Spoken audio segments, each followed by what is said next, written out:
how are you all? So today's great news is that the syllabus has been less up to 30% for class 9, for class 10, for class 11th and for class 12. On the account of this extraordinary situation in India and the world because of this coronavirus, CBSE ने आधा ज़्यादा course जो है आपका कम कर दिया है। कम से कम इसमें 30% के बारे में हम देखें तो 30% हमारा कोर्स जो है सारी क्लासेस में आपका इन्होंने हर सब्जेक्ट में कम कर रखा है, चाहे मैथ्स है, साइंस है, हिस्ट्री है, हिंदी, इंग्लिश, सब में आपका जो कोर्स है 30% तक कम कर दिया गया है फ्रॉम क्लास 9 टू क्लास 12। एक तरीके से आपके लिए बहुत अच्छा भी है और एक तरीके से थोड़ा सा सैड न्यूज़ भी है, क्योंकि काफ़ी सारी चीज़ें हैं जो आप अभी सीख सकते थे, लेकिन अब सिलेबस रिड्यूस हो गया तो हम लोग कहाँ पढ़ते हैं उस चीज़ को, कम ही पढ़ते हैं जब तक हमारा सिलेबस बना हो ना। ऐसे ही तो करते हैं हम लोग अपनी पढ़ाई के लिए। तो चलिए ठीक है, जो भी है तो अब नया सिलेबस आ गया, उसके अकॉर्डिंगली अब हमने पढ़ना है। तो बहुत काफ़ी सारी चीज़ें इसमें से हटा दी गई हैं। तो चलो देखते हैं एक करके कि क्लास 9th में क्या क्या चीज़ें हटी हुई हैं और क्या क्या क्लास 10th में हटी हुई है। Let's start. Now see, this is the course structure for the class 10th annual examination। तो ओल्ड वर्सेस न्यू है ये भी, ठीक है। तो पहले अगर हम देखें यहाँ पे वेटेज मार्क्स का वेटेज जो केमिस्ट्री आया करती थी 26 मार्क्स की हुआ करती थी, और इधर जो नया वाला पैटर्न है इसमें भी आपकी केमिस्ट्री 26 मार्क्स की ही है, और इधर बायोलॉजी इज ऑफ 23 मार्क्स और इधर भी बायोलॉजी आपकी 23 की है। द नेचुरल फिनोमिनन 12 मार्क्स, इधर भी आपका natural phenomenon is of 12 marks. फिर effects of current 14, again here it is 14। फिर नेचुरल रिसोर्सेज के बारे में बात करें 5 मार्क्स, तो टोटल मिला के 80 और इंटरनल असेसमेंट 2020। तो ये अगर हम इस पैटर्न को देख रहे हैं तो course structure is same as old one, ठीक है। तो देखते हैं कि चेंज कहाँ पे इन्होंने क्या क्या चीजें आपकी चेंज कर रखी है, किस तरीके से चेंज हुई हैं। तो जब हम बात करते हैं फिजिक्स के बारे में, सबसे पहले अगर हम देखें नेचुरल फिनोमिनन जो कि आपकी यूनिट 3rd हो जाती है, यूनिट 3rd में रिफ्लेक्शन ऑफ, पहले अगर हम न्यू वर्सेस ओल्ड को लेकर चलते हैं कि हमारे क्या क्या चीजें डिलीट करी गई है तो हमें इजीली पता चल जाएगा यहाँ पे से। तो सबसे पहले देखो reflection of light by curve surface है, image form by the spherical mirror, centre of curvature, principal axis, ठीक है। फिर ये तो रिफ्लेक्शन का पार्ट हो गया जिसमें इतनी सी चीजें हैं। और जब हम रिफ्रैक्शन के बारे में बात करते हैं तो सिर्फ laws of refraction, refractive index, refraction of light through spherical lens, image form by spherical lens, lens formula, derivation not required, कोई जरूरी नहीं है कि आपको डेरिवेशन आए, ये तो खैर पहले भी नहीं था। फिर magnification, refraction of light through a prism, dispersion and scattering. तो इतनी सी बात रही कि हमारे पास जो नेचुरल फिनोमिनन में है वो नए सिलेबस में है। और हम जब बात करते हैं इधर पे तो इस साइड आपका नेचुरल फिनोमिनन में बाकी सारी चीजें वही हैं, लेकिन जो आपका है functioning of a lens in the human eye, defects of vision and the refraction of the light, no not the refraction of the light, ये जो ह्यूमन आई वाला पार्ट है ये कटेड पार्ट है, ये डिलीटेड पार्ट है, ये आपका नए सिलेबस में नहीं है। बाकी सारी की सारी चीजें वैसे ही आपकी दिखाई दे रही हैं। तो नेचुरल फिनोमिनन में ह्यूमन आई वाला पार्ट जो है आपका वो डिलीट कर दिया गया है, बाकी एज इट इज वही है। Now moving to the next, that is the how things work. Unit 4 के बारे में जब बात करते हैं, मीन्स की इफेक्ट्स, जो हम करंट के इफेक्ट देखेंगे वो हमें लगभग सेम ही दिखाई दे रहे हैं। देखो इलेक्ट्रिक करंट यहाँ भी है, इलेक्ट्रिक करंट इज है, पोटेंशियल डिफरेंस यहाँ पे भी है, पोटेंशियल डिफरेंस पुराने में भी है, और ओम्स लॉ यहाँ पे भी है, Ohm's law, resistance, resistivity and the factors, ये भी यहाँ पे है, ये भी यहाँ पे ऑलरेडी आपको है ही, ठीक है। फिर उसके बाद सीरीज पैरेलल, ये तो होगा ही होगा।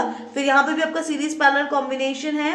फिर इसके application in the daily life, ये भी आपका है। तो हीटिंग इफेक्ट और बाकी रिलेशन बिटवीन पीवी आईआर, तो ये as it is effects of current तो बिल्कुल सेम है, यानी कि जो इलेक्ट्रिसिटी चैप्टर आप पढ़ते हैं जो है वो आपको पूरा पढ़ना ही है। Now the second one is this magnetic effects of current. वही देखते हैं इसके बारे में कि क्या क्या चीजें हैं इसमें। आपका मैग्नेटिक फील्ड है, यहाँ भी मैग्नेटिक फील्ड है, फील्ड लाइन से, फील्ड लाइन पहले भी था, field line due to current carrying conductor, field due to current carrying coil और सोलेनॉइड, ये यहाँ पे भी है ना। Force on current carrying conductor, और इसमें भी है force on current carrying conductor. Then the Fleming's left hand rule, Fleming's left hand rule. फिर इलेक्ट्रिक मोटर है आपका, इसमें भी इलेक्ट्रिक मोटर है। EMI दैट मीन्स इंडक्शन, इसमें भी है, ठीक है। अब induce potential difference, induce current, और ये सारी चीजें फ्लेमिंग्स राइट हैंड रूल तक सेम ही है। अगर देखें तो अब की बार आपका जो कटेड पोर्शन है वो है आपका इलेक्ट्रिक जनरेटर है, DC है, AC है and this domestic electric circuit. तो ये पार्ट जो है इसमें से आपका कटेड है। तो फिजिक्स के बारे में अगर हम बात करें तो कटेड पार्ट अगर हम उठाएं तो एक तो हो गया आपका ह्यूमन आई वाले पार्ट हो गया, और दूसरा जो पार्ट है आपका electric generator, direct current, alternating current और दिस डोमेस्टिक इलेक्ट्रिक सर्किट, ये पार्ट आपका फिजिक्स 10th में से कटेड है। चलिए ठीक हो गया, मजे आ गए। फिर आपके अब आपको एक टॉपिक इतने नहीं पढ़ने पड़ेंगे, ठीक है, लेकिन ये काफी अच्छे टॉपिक हुआ करते थे, बहुत इजी, मार्क्स देने भी रहते थे, 5 मार्क्स में इन्हें पूछ भी लेते थे। चलो कोई बात नहीं, अब अब की बार कुछ नया पैटर्न से क्वेश्चन आएंगे। Now moving to the next, अगर हम बात करते हैं नेचुरल रिसोर्सेज में से, तो पुराने वर्सेस नए में देखो बहुत ही कम है, अवर इन्वायरमेंट है सिर्फ, और इधर पे जो है सोर्सेज ऑफ एनर्जी वाला पूरा चैप्टर रहता था, अवर इन्वायरमेंट, इकोसिस्टम और मैनेजमेंट ऑफ नेचुरल रिसोर्सेज। अरे ये क्या, ये तो एक नोट भी है यहाँ पे कि जो नेचुरल रिसोर्सेज है ये सिर्फ और सिर्फ आपका ब्रीफ राइट नोट के लिए ही प्रिपेयर करना है इस चैप्टर को, ऐसा कुछ इससे इंटरनल असेसमेंट में ही इससे आपको मार्क्स मिलने वाले, ये ज्यादा आपको एग्जाम के पॉइंट ऑफ व्यू से नहीं पढ़ना है। तो चलिए आधा तो यही सिलेबस हमारे पास कम हो गया। नेक्स्ट देखते हैं कि अब और क्या क्या कम कर रखा है। तो बात करते हैं केमिस्ट्री में। केमिस्ट्री में केमिकल सब्सटेंसेस के बारे में जो हम बात कर रहे हैं, nature behaviour of the chemical reaction, वो यहाँ पे भी आपकी केमिकल इक्वेशन बैलेंस्ड अनबैलेंस्ड दोनों ही सेम, इधर ओल्ड में भी है न्यू में भी है। टाइप्स है, टाइप्स में जब बात करें कॉम्बिनेशन, डिकम्पोजिशन, ये 5 के 5 टाइप्स सबके अवेलेबल हैं। तो फर्स्ट चैप्टर में से तो कुछ भी नहीं हटा है, जो फर्स्ट चैप्टर है एज इट इज आपको ऐसे ही पढ़ना है, जो अभी आपने पढ़ भी लिया होगा, ठीक है। Now moving to the next, acid bases and salt, तो इनकी definition in terms of H positive and OH negative ions, ठीक है, ये आपने पहले भी पढ़ा, पहले के कोर्स में भी यही है। और general property of example same as it is, ठीक है। फिर definition regarding preparation of this, so and uses, preparation and uses of sodium hydroxide, इधर भी आपका preparation and uses of sodium hydroxide है, bleaching powder, baking soda, washing soda, POP, ये सब आपका पुराना ही है। फिर जब आप बात करते हैं मेटल्स नॉन मेटल्स के बारे में, तो मेटल नॉन मेटल में आपका बहुत चीजें इन्होंने कम कर दी हैं, जैसे मैं देख रही हूँ अभी फिलहाल। मेटल्स नॉन मेटल की जब बात करते हैं तो आपको सिर्फ यहाँ पे प्रॉपर्टी पढ़नी है, रिएक्टिविटी सीरीज पढ़नी है और कैसे आपके आयनिक कंपाउंड्स बनते हैं। बल्कि जब यहाँ पे हम पढ़ते थे तो पूरा मेटलर्जी एक अपने आप में बहुत बड़ा टॉपिक रहता था, जिससे हम मतलब जान पाते थे कैसे आपको आयंस का एक्सट्रैक्शन हुआ है, कैसे आपको मेटल्स मिले हैं। तो वो टॉपिक यहाँ से आपके लिए हटा दिया गया है। और केमिस्ट्री में फिलहाल अभी हम एक ही चीज देख रहे हैं कि मेटल नॉन मेटल में से चीजें इन्होंने कम कर दी हैं। फिर आते हैं कार्बन्स कंपाउंड में। कार्बन्स कंपाउंड जो बहुत ही अच्छा चैप्टर रहा करता था, ऑर्गेनिक केमिस्ट्री से कहते थे, और सीखे हो तो बहुत मजा भी आता था, ना सीखे तो बहुत टफ भी लगता था। तो इसमें से अब ये कहाँ, ओल्ड में देखिए, ओल्ड में इतना सारा ऑर्गेनिक केमिस्ट्री है और यहाँ पे सिर्फ 2 लाइन में खत्म कर दिया। तो इसका मतलब covalent bonding in carbon atoms है और versatile nature of carbon homologue. Oh my God, बहुत कम कर दिया इन्होंने सिलेबस। देखो ऑर्गेनिक केमिस्ट्री ये बहुत अच्छा चैप्टर हुआ करता था, मतलब सीखो तो इंटरेस्टिंग, ना सीखो तो बहुत टफ, वो ऐसा बच्चों के लिए होता रहता था, वो चीज़ अलग है। बट पर्सनली अगर मैं बताऊँ, ये चैप्टर अपने आप में बहुत अच्छा चैप्टर रहता था, मार्क्स गेनिंग के लिए भी बहुत अच्छा चैप्टर है। अगर आपने सीख लिया तो, नहीं सीखा तो फिर मार्क्स आपके कम भी हो जाते थे। चलिए जो भी हुआ आपके लिए तो बहुत बेनिफिट है, अच्छे से पढ़िए और क्या, ठीक है। तो कार्बन कंपाउंड में इधर मैं देख पा रही हूँ कि ये पूरा ही सिलेबस आपका हट गया है, सिंपल 2-4 टॉपिक आपके लिए रख रखे हैं। Now moving to the next, periodic classification में अगर हम बात करें तो देखिए नीड ऑफ फॉर क्लासिफिकेशन इधर भी है, इधर भी same as it is old में भी है। फिर डोमनियम, मैंडलीव, न्यूलैंड्स, ये तीनों ही टॉपिक यहाँ पे कवर किए गए हैं। ग्रेडेशन इन प्रॉपर्टीज, वैलेंसी, ये एज इट इज चैप्टर है, ठीक है, ये भी अपने आप में अच्छा चैप्टर है, मतलब इसको आप पीरियोडिक टेबल से ही सीख पाएंगे चैप्टर। तो केमिस्ट्री में अगर हम देखें तो जनरली इन्होंने कार्बन कंपाउंड से ही आपका पूरा सिलेबस आपका लगभग इन्होंने रिड्यूस करा है, और एक मेटल नॉन मेटल में से मेटलर्जी टॉपिक आपका हटाया गया है। Now moving to the next, that is biology. जब हम बायोलॉजी के बारे में बात करते हैं तो बायोलॉजी में क्या देख रहे हैं हम आपका कि देखो लाइफ प्रोसेस तो है ही, ठीक है। न्यू सिलेबस में जब हम बात करते हैं तो लाइफ प्रोसेस में आपका respiration, transportation, excretion in plants and animal, nutrition, ये सारी चीजें हैं, और ये यहाँ पे पहले से भी था।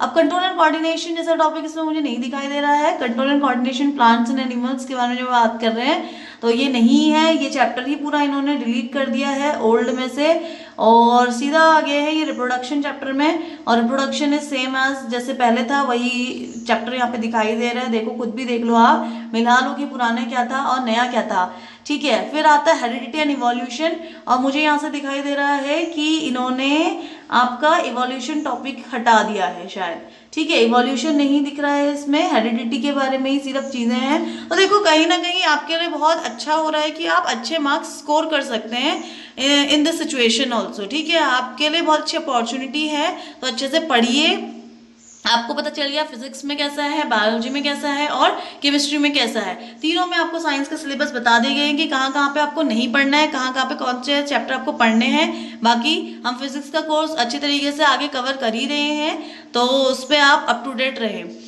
चलिए now moving to the next, जब हम बात करते हैं क्लास 9 के लिए, तो this is the course structure for the class 9 2021।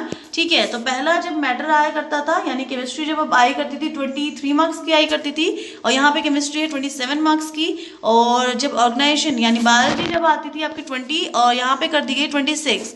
ठीक है, और इसी में मेरे ख्याल से आपका थोड़ा इन्वायरमेंट पोर्शन ऐड कर दिया गया है, इसीलिए 26 मार्क्स का हो गया। माय गॉड, ठीक है। अब आपका फिजिक्स के बारे में जब बात करते हैं, फिजिक्स हो गई आपकी motion force and work 27 marks यहीं पे आपके आ गए हैं, और अवर एनवायरमेंट और फूड प्रोडक्शन ये आपका कट करके ऊपर ही आपके ऐड कर दिए गए हैं। तो 2 यूनिट तो यहीं से आपकी कम हो गई है। सीधा सीधा 9th में सिर्फ 3 यूनिट है, फिजिक्स, केमिस्ट्री, बायोलॉजी, और इसमें भी आपका बहुत ईजी सा कोर्स इन्होंने रखा है। चलो देखते हैं एक एक करके। मैं खुद अभी आप ही के साथ देख रही हूँ कि किस तरीके से इन्होंने चेंज किया हुआ है। चलो देखें, अगर हम न्यू सिलेबस के बारे में बात करते हैं तो मोशन जो है आपका distance, displacement, velocity, uniform, non uniform, इधर साइड भी है ओल्ड में और इस साइड भी है। एक्सेलरेशन टाइम ग्राफ्स में है, यूनिफॉर्म मोशन, एक्सेलरेशन, डेरिवेशन, और जहां तक है ये पूरा आपका motion chapter as it is ही है। तो इसमें मुझे जो थोड़ा सा चेंज दिखाई दे रहा है वो है ग्रेविटेशन चैप्टर में। ग्रेविटेशन में इन्होंने देखे, चलो ग्रेविटेशन को मिलाते हैं और ग्रेविटेशन के बारे में देखते हैं। देखो सेकंड चैप्टर भी ऐसे ही एज इट इज है, फोर्स मोशन इधर भी है, फोर्स मोशन इधर भी है, momentum, inertia, mass, elementary idea of conservation, तो ये एज इट इज सेम है। जब हम ग्रेविटेशन के बारे में बात करते हैं तो देखो ग्रेविटेशन में क्या क्या चेंजेस है। ग्रेविटेशन डिफाइन करना है, universal law, force of gravitation, acceleration due to gravity. यानी कि जब आपका क्या होता था, जैसे पिछली बार तक होता था कि कुछ स्कूल्स में जो सिलेबस आता था ग्रेविटेशन का वो half course up to half yearly आता था, उसके बाद फिर आगे को आता था। यहाँ पे उन्होंने जो हाफ कोर्स ही जो रखा है before this thrust and pressure flotation वाले पार्ट से, वो सारा का सारा इन्होंने रखा है, उसके आगे का पार्ट इन्होंने डिलीट कर दिया है। यानी कि जो डिलीटेड पार्ट है वो ये है फ्लोटेशन से आगे का। देखो यहाँ पे flotation, thrust pressure, Archimedes principle, ये सारा का सारा आपका डिलीटेड पार्ट है। वैसे इतना टफ पार्ट तो था नहीं कि इसे डिलीट करा इन्होंने, चले कोई बात नहीं। अब बाकी आते हैं नेक्स्ट वर्क एनर्जी पावर में, ये आपका सेम है। वर्क एनर्जी पावर जो इधर है वो इस साइड है। एंड माय गॉड, बहुत अच्छा चैप्टर था साउंड। ठीक है, कुछ नहीं है, जैसे मैं आपको बोल रही हूँ वो कैसे आप सुन पा रहे हैं उसी के बारे में डील करता था। तो वो चैप्टर आपके लिए पूरी तरीके से डिलीट कर दिया गया है, साउंड चैप्टर फिजिक्स में से आपके लिए हटा दिया गया है। तो यानी कि अब आपको ये चैप्टर पढ़ने हैं 1, 2, 3 एंड 4, सिर्फ 4 ही चैप्टर आपको पढ़ने हैं अपने सिलेबस के लिए। तो ये रहा आपका फिजिक्स का सिलेबस। ठीक है, now moving to the next, that is chemistry. Chemistry में जब हम बात कर रहे हैं, इधर भी मेरे को एक चैप्टर हटा हुआ दिखाई दे रहा है, that is the nature of matter. Second chapter जो बहुत बड़ा चैप्टर हुआ करता था, ठीक है, ये मिक्स कर दिया इन्होंने, फर्स्ट और सेकंड चैप्टर को मिक्स करके नए सिलेबस में दिख रहा है nature of matter, that is element, compound and mixture, heterogeneous and अच्छा। तो इन्होंने दैट मीन्स फर्स्ट चैप्टर को आपका डिलीट करा हुआ है, दैट इज अब मेरे ख्याल से लगभग आपने फर्स्ट चैप्टर पढ़ ही लिया होगा कि मैटर क्या है, इसका नेचर, डेफिनेशन क्या है, इसकी कैरेक्टरिस्टिक्स क्या है।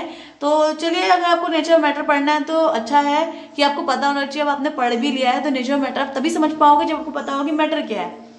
ठीक है, तो ये सब पढ़ने से पहले आपको मैटर पढ़ना ही है। तो ये कुछ ऐसा, ठीक है, उन्होंने डिलीट कर दिया, अब आपके एग्जाम में नहीं आएगा, बट आपको, क्योंकि अब हर स्कूल में फर्स्ट चैप्टर लगभग सब जगह हो ही गया है। ठीक है, तो आपको नॉलेज उस चीज के बारे में है। Now moving to the next, that is the particle nature and the basic unit, that means this atoms and molecules. Third chapter जो रहता था आपका law of concept, proportion, atomic and molecular concept, mole concept. ठीक है, अच्छा, यहाँ पे relationship moles का भी कॉन्सेप्ट है। तो थर्ड चैप्टर आपका सिमिलर है जैसे पहले हुआ करता था। Now fourth one is the structure of atom. Structure of atom यानी इलेक्ट्रॉन, प्रोटॉन, न्यूट्रॉन्स के बारे में हम यहाँ पे पढ़ते थे। वैलेंसी, केमिकल फॉर्मूला कैसे बनाना है। फोर्थ चैप्टर अपने आप में काफी इंपॉर्टेंट है, क्योंकि जब आप क्लास 10th में जाएंगे तो वहां पे आपको केमिकल रिएक्शन से डील करना पड़ता है, और केमिकल रिएक्शन को आने से पहले आपको केमिकल कंपाउंड्स के बारे में पता होना चाहिए। तो जब आपको केमिकल कंपाउंड्स के बारे में मालूम होगा तो इसका मतलब कि क्या है, आपको उसके फॉर्मूलेज आने चाहिए। तो ठीक है, ये टॉपिक आपके लिए रखा ही हुआ है। तो केमिस्ट्री में भी जो पार्ट इन्होंने डिलीट किया है हल्का सा, फर्स्ट चैप्टर के उसे इन्होंने हटा रखा है। Now moving to the next, that is biology. Biology के बारे में जब आप बात कर रहे हैं तो इसमें देखते हैं कि क्या क्या इन्होंने डिलीट कर रखा है। यूनिट्स तो एज इट इज सेम दिखाई दे रही है मेरे ख्याल से, लेकिन अगर हम देख पा रहे हैं तो टिश्यूज़ में थोड़ा सा आपका सिलेबस रिड्यूस कर दिया गया है। टिश्यू में आपका structure functional of the animal and the plant tissue, 4 type के टिश्यू आपके इसमें हैं, तो वही टिश्यू आपको पढ़ने हैं, और मेरिस्टेमेटिक एंड परमानेंट टिश्यू।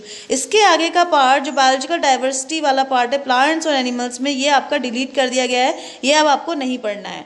तो देखो बाकी हेल्थ एंड डिजीज सेम है, health and it's failure, infectious non infectious, ये सारी चीज़ें आपके लिए सेम है। और सेल का जो चैप्टर है ये भी पूरी तरीके से सेम चैप्टर है, बस जो डिलीट किया है टिश्यू में से ये वाला पार्ट आपका डिलीट कर दिया गया है, ये आपको नहीं पढ़ना है।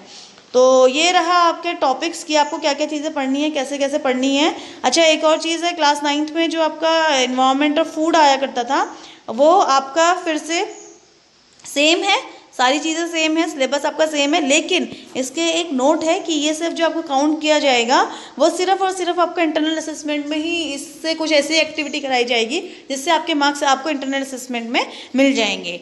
तो ये रहा आपका पूरा कंप्लीट कोर्स जिससे आपको इस तरीके से नए तरीके से पढ़ना है। और बहुत अच्छा है कि आपके लिए सिलेबस कम हो गया है, कम सिलेबस में आप अपने मार्क्स को अच्छे तरीके से स्कोर कर सकते हैं। आपके पास बहुत ज़्यादा टाइम है अभी एग्ज़ाम्स के लिए, ठीक है। ये तो आपका लक है कि आपको इस टाइम पे आपके लिए सिलेबस पूरी तरीके से कम हो गया, और ऐसे ही हर सब्जेक्ट्स में आपका अपना सिलेबस रिड्यूस कर दिया गया है 30% तक का। So students be connected, we will be covering all the course of physics for 9th and 10th, ठीक है। NTSC कवरिंग तो हम साइड से हमारी चलती ही रहेगी, बाकी जितना नए पैटर्न है इसके अकॉर्डिंगली हमने सिलेबस करना ही है तो वो हम कर रहे होंगे। तो students keep watching the channel, stay tuned, stay safe, stay healthy, we'll see you in my next video. Till then take care, bye bye. Yeah, and yes, do like, share, subscribe the channel. आप अपने friends के साथ भी से share करें ताकि उन्हें भी इस लेटेस्ट इन्फॉर्मेशन, लेटेस्ट अपडेट के बारे में पता चले। So students thank you, will see you in my